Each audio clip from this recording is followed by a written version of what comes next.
Hey guys, welcome to Herding Little Cows on this beautiful Monday morning, and that means we're at the laundromat and we're about to go library. So I'm doing a library haul. We are only in town for 4 more weeks, just over 4 more weeks, and the wedding is in 4 weeks. So we're busy doing stuff. We're busy counseling Virginia and Wayland as they walk into this marriage together and what marriage looks like. Things have been planned for the wedding, but we're more worried that, not worried, we are more attentive to teaching them about marriage instead of the wedding. So anyway, we are here. We have the library haul today. We have some books to go back. I have a whole bunch more at the library. But if you hear loudness in the car, my bigger people, well, one big person is filming. That would be Naomi. Daddy and Samuel, oops, I'm dropping things. Daddy and Samuel are in the laundromat getting our stuff. And our friend Katie is outside the car. So she's a lady we have met here at the laundromat. She speaks American Sign Language. She's deaf. And so Virginia and her talk. She does her laundry on Mondays and we talk. So Virginia is outside. Mark and Samuel are inside. I was talking to our son Nathaniel this morning on the phone, or texting. Naomi's doing my video. So all the little kids are here. So if you hear noise, that's what it is. Okay, first, including this one. Favorite books we have, I might have mentioned them in last week's haul, I don't remember, but Circumference and the Roundabout Battle, Circumference and the Fracton Fair. We have more. So anyway, the basics of Circumference, that's what I have this week. The kids love Circumference. So the first book is Circumference and the Knights of the Round Table, or Circumference and the Round Table, something like that. Circumference, there's a problem that the knights can't figure out what shape table they want, because if they have certain shaped tables, some people get poked. If they have certain shaped tables, they're too far away from each other, all of that. Circumference decides that a round table is the best for everybody to be able to hear each other. And so the Circumference, all of these teach your kids math concepts. So the book is Circumference. He figured out the round table, so around the edge of the table is now called the circumference. His wife is Lady Di of Ameter, and she is as tall as the table is, so it's the diameter. And his son is Radius, and he's half the size of the table. So everyone teaches you a math concept and gives you ways to learn it. So this one's about fractions. This one is about rounding numbers to tens, hundreds, thousands. There are others in the series. This library is a really big library system, and they only have like 4 of them. And we got, oh, go ahead. You can. And we got Circumference and the sword cone. And the sword and the sword cone. What do you people think? Yum. Yum. Yum. Okay. So next book I'm going to mention. I've mentioned a couple books by this author, Donald Hall. He wrote the book Oxcart Man, which is a book about a guy and all the wares that his family makes to sell at the local market. We've read a couple of his books. This one is a chapter book. It's about a farm he used to go to see his grandparents on every summer. He never went to Christmas, so this was his version of what happened at Christmas. Like, he had heard stories, but he was never there.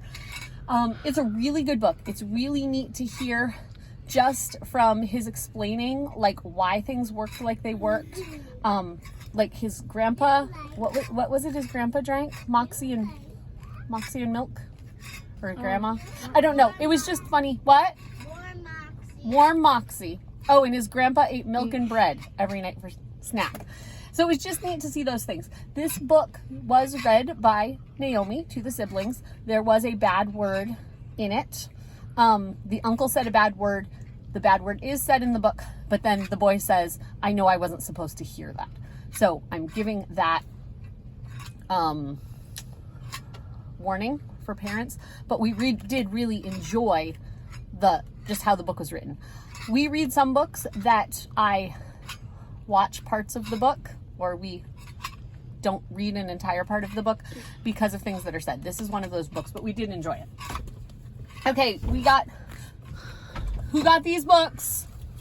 Who got these books? Me! Why'd you get these books, Uriah? Because we like looking at toys and seeing it with Tyndale. Yes. So, do you have anything else to say about it? Hey, you can Do you have anything else to say about it? Okay. And And what? it tells us that the Ford is like a Mustang can be a Ford too. And Lamborghini makes tractors. Okay, can you hand up the Lamborghini book? Because I think I got left in the back.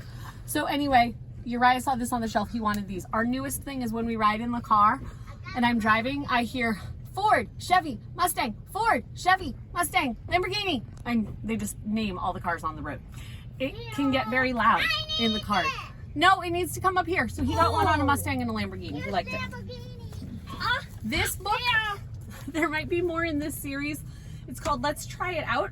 I will look for more of these, but this one's about towers and bridges and what makes the strongest shape and gives you ideas to try out. We actually didn't try it out the other day because we were outside when we read this book and I didn't have the materials, but I am going to do some of these projects with the kids. It's just a neat way to introduce science concepts. But we're not doing this in while they have to pile up on each other. Right? They pile up on each other. Oh, don't pile up on each other. We read this book. We've read multiple books by this Robert Burley. I've mentioned him before. This book called Goodbye Sheepy is about the little boy's sheepdog dies and they bury his dog and he has memories of his dog. I liked it because it showed what? Go ahead, back to him. What do you need? I want a Lamborghini book. No Lamborghini. No I Lamborghini. gotta put the Lamborghini book back at the library because we're about to go pick up new books. Do you want new books? You want some new books? Okay, back up here. So this book I enjoyed because they don't, I do not believe animals go to heaven. I don't want to get into that whole discussion, but there's a lot of books where it's your dog died and you're super excited to get to heaven because your dog is there. I believe that you should be super excited to get to heaven because Jesus is there, not because your dog is there. But I liked that this book was like, yes, it is okay to be sad. Yes, we can dream about him and have memories of our dog. And that's a good thing. And that's what we have left of the dog. Virginia's tapping on the window and she didn't mean to. And Katie's telling me it was Virginia's fault.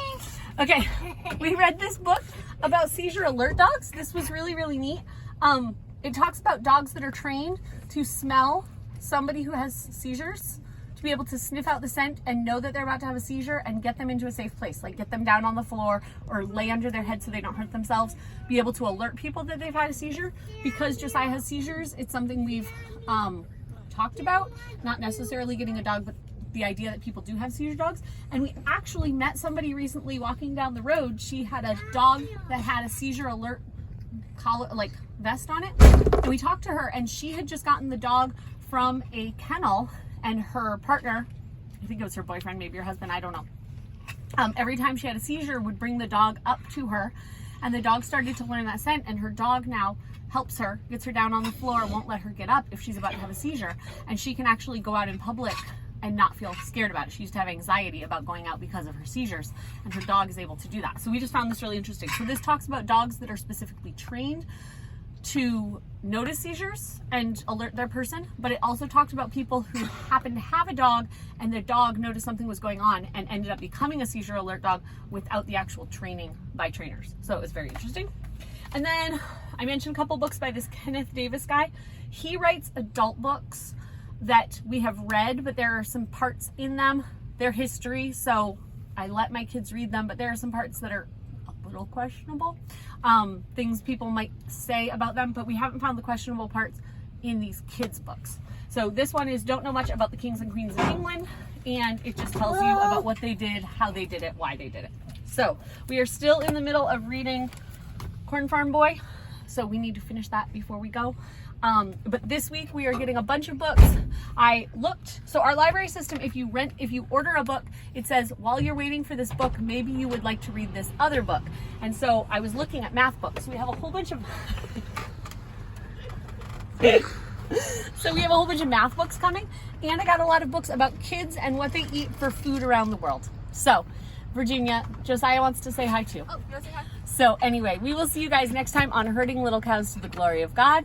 We are headed off to the library and then the rest of our shopping. We have some clothing shopping to do for the wedding today. So we will see you guys next time on Herding Little Cows to the Glory of God.